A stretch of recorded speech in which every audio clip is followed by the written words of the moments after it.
Hello YouTube, j'espère que vous allez tous très bien, moi ça va super, je suis très content de vous retrouver après ce week-end en ce lundi.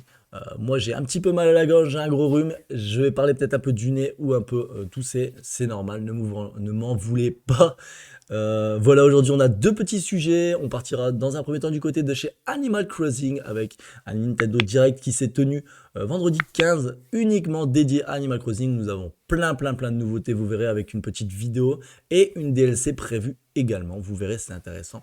Et restez surtout jusqu'à la fin de cette vidéo parce qu'un jeu que j'attends énormément qui s'appelle The Day Before qui va sortir l'année prochaine.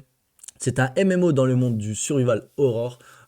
Pas forcément horror, mais plutôt survival, donc un monde post-apo, comme vous les connaissez un peu à la The Last of Us, avec des zombies, etc., etc. Vous verrez, donc restez jusqu'à la fin de la vidéo, ce jeu a l'air plutôt sympathique. On va partir directement du côté de chez Animal Crossing, avec, comme je l'ai dit, un Nintendo Direct spécialement dédié donc à Animal Crossing New Horizon, bien sûr, a eu lieu donc le 15, et nous avons eu pas mal d'infos, franchement pas mal d'infos. Et au programme, donc, on a le retour de Robusto et de son célèbre perchoir, d'Amiral et l'arrivée d'une pléthore de nouveautés, donc pour se replonger des heures durant New Horizon. Pour ma part, j'y ai joué très longtemps, pratiquement une 200 d'heures, je pense. Mais par contre, je me suis un peu lassé, j'avais fini mon île, j'avais un peu tout fait. Je trouve qu'à partir d'un moment, on tourne un peu en rond et je trouvais ça un peu bête. Et avec cette nouvelle mise à jour, je vais être servi comme toutes les personnes qui y jouent parce qu'il y a pas mal de choses. Vous verrez donc dans un premier temps. On va parler du retour de Robusto et d'Amiral. Donc, il marquera, donc, comme je l'ai dit, le retour de Robusto et d'Amiral et de son célèbre café Le Perchoir. Donc, comme les rumeurs l'annonçaient, il sera situé dans le musée de Thibou et les joueurs auront la possibilité de s'y détendre pour savourer un délicieux café préparé notre barista. Par ailleurs, quelques nouveautés feront leur apparition comme la possibilité de s'asseoir à une table avec les habitants de la ville, mais aussi avec les gérants de la boutique Doigt de Fée. Bon, je le rappelle, la boutique Doigt de Fée, c'est la boutique où on peut acheter des vêtements et les personnaliser comme on veut, c'est plutôt sympa. Donc, ainsi que la possibilité de prendre un café avec ses amis en ligne, et ça, c'est également plutôt cool. Donc, par ailleurs, cet Animal Crossing New Horizon Direct a marqué le retour de notre cher ami Amiral, ce voyageur et chanteur hors pair. Donc les joueurs pourront le rejoindre dans son petit bateau pour aller visiter quelques-unes de ces îles mystérieuses dont lui seul a la connaissance. Plutôt cool. Ensuite, l'île de Joe s'agrandit donc. D'autre part, l'île de Joe va s'agrandir et sera un repère pour tous les joueurs du titre. Joe a enfin décidé d'installer plusieurs boutiques avec l'aide de son amie Ginette. Pour cela, les joueurs seront mis à contribution et devront financer ses travaux avec l'aide de quelques clochettes. Plutôt cool également. Donc, Animal Crossing New Horizon se met au sport et à la cuisine. Donc, au sport et à la cuisine, vous verrez, c'est marrant, c'est plutôt sympa. Donc, avec la mise à jour 2.0, nous allons pouvoir nous mettre au sport. Des activités sportives seront en effet disponibles. Et pour cela, rendez-vous sur la place du bureau des résidents pour faire quelques exercices. Munissez-vous de vos Joy-Con et dégourdissez-vous les bras et les jambes avec les habitants de l'île, mais aussi avec vos amis. Une grande nouveauté arrive également avec la licence, avec la possibilité d'avoir son propre potager. Et ça, je suis plutôt très hypé car je trouvais ça bête qu'on pouvait avoir des fruits, donc pommes, poires, oranges, etc. Mais les potagers n'existaient pas et moi, j'aurais voulu pouvoir faire mon potager. Et donc avec cette mise à jour, on aura la possibilité donc de faire son propre potager, faire pousser ses légumes plutôt, et préparer donc des bons petits plats avec Création Plus. Donc pour cela, les joueurs auront à disposition des plantes de tomates, des carottes, du blé, de la canne à sucre, des pommes de terre. Donc c'est plutôt pas mal et plutôt bien fourni. Donc une fois les récoltes effectuées, ils pourront se mettre au fourneau et dégainer leur carte de recettes pour préparer de savoureux plats, le tout directement chez eux. Trop super, moi je suis hyper hypé en tout cas par cette petite nouveauté. Dites-moi dans les commentaires ce que vous en pensez également. Donc, par ailleurs, donc, les arrêtés municipaux font leur retour avec la possibilité de changer par exemple l'heure et la fermeture des boutiques ou encore la possibilité d'avoir une ville très fleurie. D'autre part, Nook propose de nouveaux designs pour les maisons ainsi que l'agrandissement de l'espace de stockage. En parlant d'espace, les joueurs auront la chance de jouir d'un nouveau débarras pour y déposer quelques bricoles, mais aussi la possibilité d'aller retirer des clochettes grâce à un nouveau distributeur. Donc Concernant la décoration et les objets à crafter, une option très demandée par les joueurs va faire son apparition, la customisation de clôture. En plus de cela, plusieurs nouveaux modèles seront disponibles ainsi que la possibilité de décorer désormais le plafond des maisons avec des lumières ou des étagères suspendues. Donc c'est plutôt cool également. Donc on aura une nouvelle arrêté municipal, on pourra choisir l'heure et fermeture des magasins, des nouveaux designs ainsi que la customisation de clôture. C'est top, franchement, ils ont bien rajouté des choses et c'est plutôt cool. On va terminer avec les petites nouveautés et les gyroïdes marquent enfin leur retour également. Ils seront de nouveau disponibles et ils pourront être déterrés le lendemain de pluie. Les joueurs pourront en faire la collection et si par hasard ils tombent sur un fragment de gyroïde, il suffit simplement de l'enterrer et de l'arroser pour ensuite découvrir ce qui se cache sous terre. Voilà pour la toute dernière petite info là-dessus. Cette petite mise à jour sortira le 5 novembre donc sur Nintendo Switch et elle sera accompagnée, car ce n'est pas fini, d'une DLC qui se nommera Animal Crossing New Horizons Happy Home Paradise. Donc en plus de toutes ces nouveautés à venir dans la mise à jour gratuite, Animal Crossing New Horizons a levé le voile sur son premier DLC intitulé Happy Home Paradise qui sera lui aussi disponible ce même jour. Donc c'est la véritable première extension donc d'Animal Crossing et elle sera l'occasion pour les joueurs de découvrir un autre aspect du titre et de rejoindre l'équipe de Villa de Loup.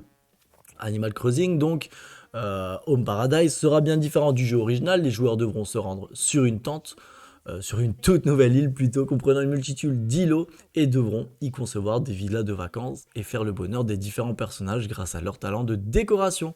Donc pour cela, il faudra au préalable rejoindre l'équipe de Loup pour commencer à travailler sérieusement. Les clients auront des requêtes et des goûts bien différents les uns des autres, avec certaines bien sûr spécificités. Pour répondre aux attentes, il faut tout d'abord choisir un emplacement, puis les joueurs pourront décorer la maison avec selon les exigences des clients. Au fur et à mesure, des requêtes exaucées, de nouvelles techniques de décoration seront disponibles.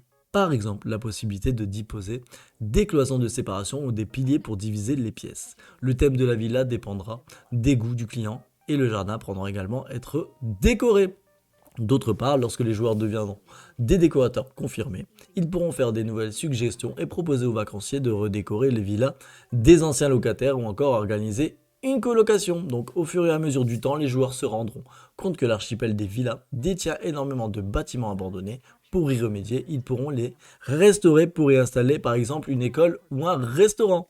Donc par ailleurs, il sera également possible d'inviter les personnages bien spécifiques et cela grâce aux amiibo. Il sera en effet possible pour les joueurs de faire venir un personnage de son choix et de lui proposer l'une des villas de vacances Marie, a elle aussi le droit à un peu de repos. Donc enfin, le travail et techniques acquises durant des heures de dur labeur permettront aux joueurs de les utiliser sur leur propre île. L'occasion parfaite pour rénover sa maison, mais aussi de proposer des services aux habitants. Donc je le rappelle, cette DLC sortira en même temps que la mise à jour et elle sortira le 5 novembre au prix de 24,99 €. Donc dites-moi dans les commentaires si cette nouvelle, donc si toutes ces nouveautés ainsi que cette DLC vous hype. N'hésitez pas à le mettre dans les commentaires, je serais curieux de savoir. Moi en tout cas, je suis très content de toutes ces nouveautés. Je vais enfin pouvoir relancer Animal Crossing et reprendre ma petite partie ou en recommencer une, je verrai. Voilà les amis pour cette première petite info, likez un maximum et dites-moi ce que vous en pensez, n'hésitez pas. On part maintenant du côté d'un jeu que j'attends également beaucoup, c'est un univers complètement parallèle, ça n'a rien à voir, et c'est The Day Before. Et vous verrez, ce jeu a l'air vraiment très bien. C'est un MMO, donc un peu dans le monde de The Last of Us, donc un survival où une épidémie se passe et pas mal de zombies apparaissent. Et c'est un MMO, donc ce qui est bien, c'est qu'on va rencontrer d'autres joueurs. Donc ici, donc, on va se retrouver plongé dans une Amérique ravagée par une pandémie qui a forcé les humains à survivre comme ils pouvaient. En plus de tout cela, les morts-vivants envahissent les rues, rendant la survie d'autant plus difficile. La partie commence comme de nombreux jeux du genre, vous vous réveillez sans aucune ressource et devrez essayer de comprendre comment le monde a pu arriver là. Naturellement, The Day Before étant qualifié de MMO, en plus de la menace des zombies, vous aurez souvent affaire aux autres joueurs qui n'auront qu'une envie, vous dépouiller pour survivre plus facilement.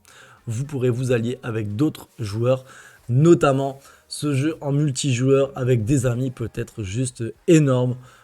On commence, on a trop rien et on essaie de former un petit groupe pour survivre et pour essayer d'aller tuer d'autres joueurs présents donc sur la partie et agrandir donc sa communauté. Et ça a l'air vraiment plutôt sympa. J'adore ce genre de jeu. Et moi, je suis plutôt hypé plutôt. Et donc à la fin du mois d'août, les développeurs donc, nous donnaient rendez-vous au mois de septembre donc pour avoir plus de nouvelles. Mais finalement, ils ont sorti donc un événement donc le 15, donc ce vendredi, pour nous dire tout simplement la date de sortie. Et vous verrez, ça sort donc le 21, donc 21 juin 2022, donc l'année prochaine, dans à peu près 10 mois. Je suis très impatient, donc je vais avoir beaucoup de mal à attendre, mais on n'a pas trop le choix. Et le jeu sortira sur PC, PS5, Xbox Series, donc sur tous les supports à part Nintendo Switch, bien sûr. Et apparemment, il ne faudra pas un PC trop puissant parce que le jeu n'est pas trop gourmand. Pourtant, il a l'air quand même plutôt assez beau, mais pour les personnes qui ont des PC moyens, je dirais, ça passera très très bien. Le jeu n'est pas trop gourmand en caractéristiques et en configuration. Vous voyez, donc dans le petit trailer, le jeu a l'air très beau quand même et ça a l'air plutôt sympa, hein, franchement. Se balader comme ça dans la ville, récupérer des trucs à droite, à gauche, rentrer dans les magasins, etc. Moi, franchement, le jeu me hype plutôt pas mal. N'hésitez pas à me dire ce que vous en pensez dans l'espace commentaire. Désolé pour ma voix aujourd'hui, comme je l'ai dit, j'étais un peu malade, j'ai un peu de mal à parler, mais je fais avec quand même. Voilà donc pour cette deuxième info. J'espère en tout cas que ce deuxième jeu vous hypera autant qu'il me hype. Moi, je suis très très impatient de sa sortie. Je l'attendais depuis déjà quelques mois. J'avais vu une vidéo il y a quelques mois quand même et je me suis dit franchement ce jeu là ça va être juste génial avec des amis en espérant qu'on puisse personnaliser son personnage de A à Z, pouvoir changer de vêtements, modifier les armes, etc. etc. C'est vraiment très très cool.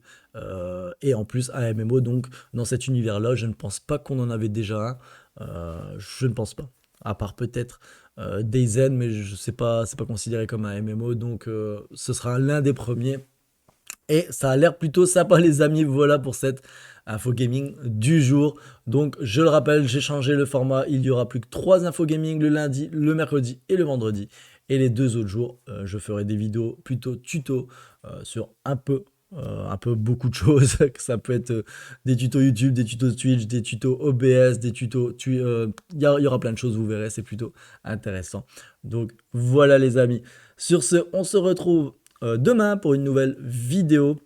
N'hésitez pas à passer également pendant mes lives Twitch, je live plusieurs fois par semaine. Passez faire un coucou, ça fait toujours plaisir. Et si la chaîne vous plaît, lâchez un petit follow. Voilà, à bientôt les amis, c'était Floch92 et prenez soin de vous. Ciao ciao.